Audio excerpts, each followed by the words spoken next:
croisé un type que j'avais pas revu depuis le lycée. Genre, reviens pas que tu m'aies reconnu. Je t'aurais reconnu n'importe où. J'étais fou de toi à l'époque. C'est incroyable de tomber sur toi. Did you know anyone else? Somebody that could show you some attention or affection?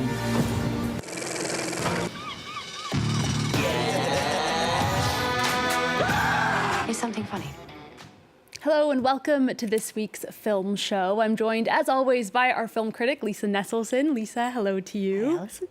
And this week we have two movies that premiered at the Venice Film Festival, starting with Woody Allen's 50th film as writer-director. In addition to his native New York, Woody Allen has made movies set in Rome, Paris, and Barcelona, always, though, in English. Now, Coup de Chance is entirely in French. Lisa, would you say that it is a French film? It is a French film, which is quite an accomplishment, but it's also unmistakably a Woody Allen film, and an enjoyable one at that. At first, it seems like a fairly standard Paris-set comedy, gently mocking cultural stereotypes about the interests of the French bourgeoisie, but it takes a delectably darker turn without ever abandoning the wry observations and the sly humor that Woody does so well. So in a relatively brief running time, we get adultery, implied shady dealings, and high finance, at least one missing body, lavish Paris apartments and country homes, and an attractive, incredibly talented cast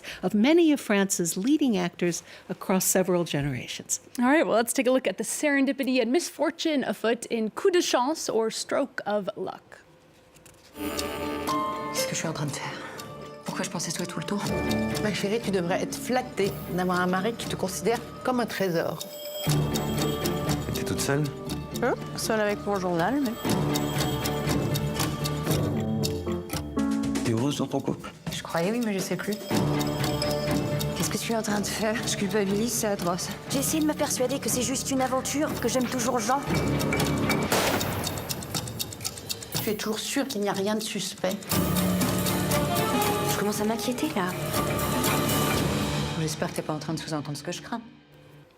So, Lisa, without giving too much away, tell us more about what this movie is about. So, one morning on a Paris street, Fanny and Alain bump into each other. They're both French, but they attended the same private high school in New York when they were younger. And Alain, a novelist in town to work on a new book, confesses that he always had a crush on her. She's flattered and surprised, and late for work at the snazzy auction house she works at. She's married to Jean, played with a wonderfully suave yet sinister undertow by Melville Poupeau, who lavishes her with expensive gifts. Luckily, they have a lot of storage space in their enviably huge, perfectly appointed apartment. Now, one of my favorite lines is when her doting husband says, "Nobody would ever dare call you my trophy wife." Cut immediately to a party where a gossipy group of friends say, "Look, there's Jean with his trophy wife." Because this is a French movie, Fanny and Alain begin a mutually enjoyable affair. But Jean, it turns out, is controlling and possessive. Now, although she adores her son-in-law, a nagging doubt turns Fanny's mother into an amateur sleuth. Now, amateur sleuths have often figured in Allen's films over the decades, and Le Mercier is terrific. As in his London set Matchpoint, Woody is keenly aware of how much the random aspects of good or bad luck can affect lives. And that is something that Woody Allen actually spoke about at the film's world premiere. Let's take a listen. You could be a genius, you could be beautiful, you could be gifted, rich, but sooner or later, you know, there are events in your life that are strictly based on luck and chance. And if you're not lucky, no matter how good you are, you will suffer. And Lisa, Woody Allen has come to be seen as a controversial figure since his adopted daughter, Dylan Farrow, accused him of molesting her once when she was a child. Despite the fact that he's never been charged with a crime, some Hollywood stars have said that they wouldn't work with him again. It doesn't seem, though, that he's had a problem finding French actors. Oh, hardly. None of the actors who appear in this film would have trouble finding work. I wish that when it's stated that A-list actors refuse to work with Allen, they would complete the sentence. The rest of that pronouncement should be, in the United States. So far as I can tell, not many people abroad have jumped on the pariah bandwagon, a few, alas, in England.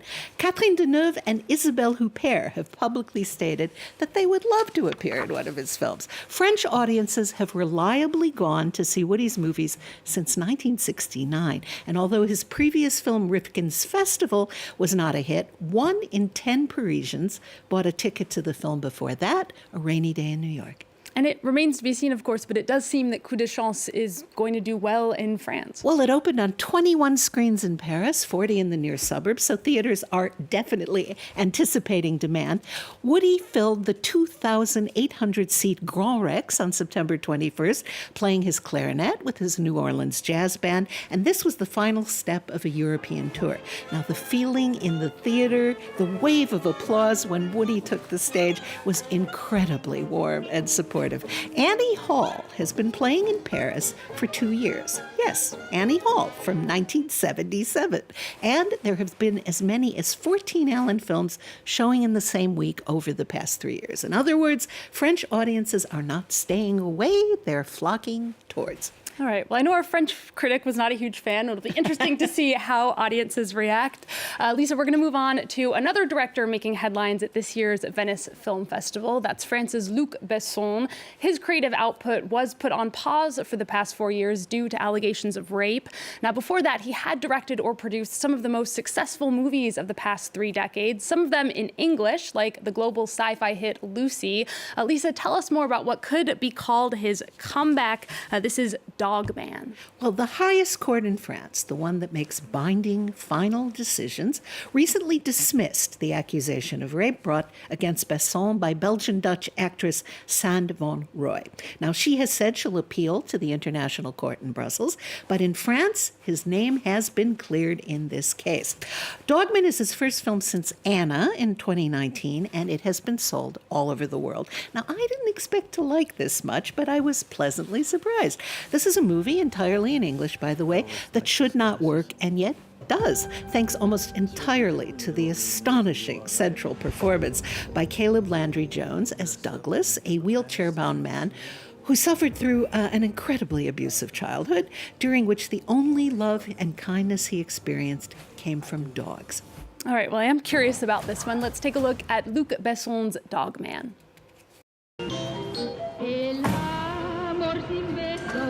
You see, while the real world constantly rejected me, You're the devil. I'm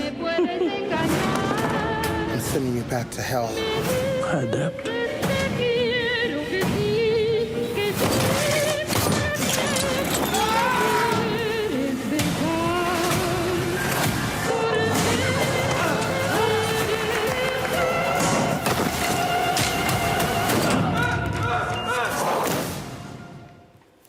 All right, it looks a little bit creepy, Lisa, though. There are a lot of dogs in the supporting cast. Is this a movie for animal lovers? Well, boy, are the dogs in this tale smart.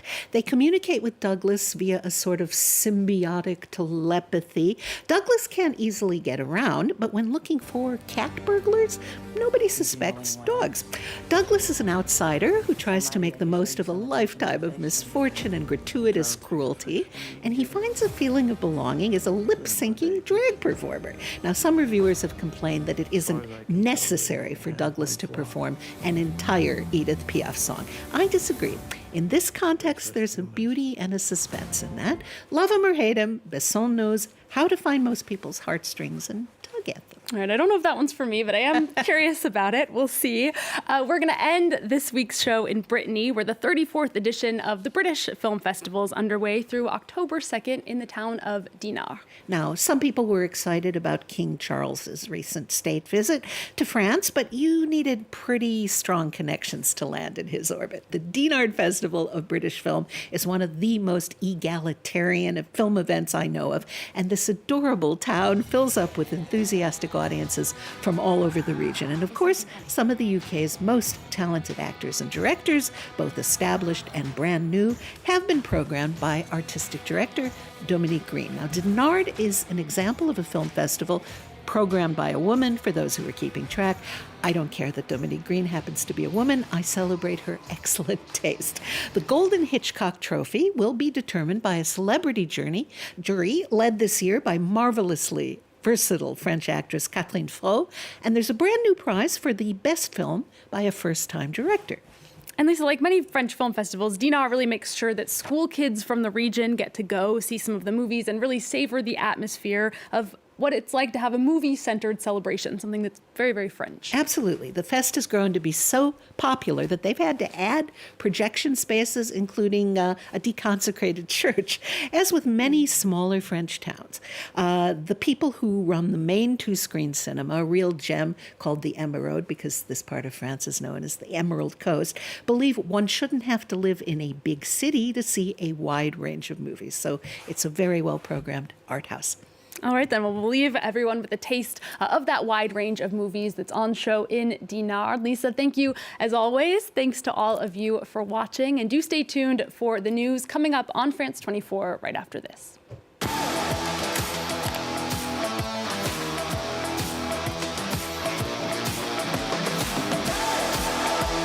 I want magic. In what way?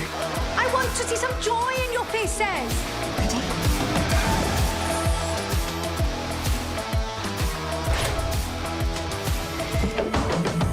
Hey, chill out.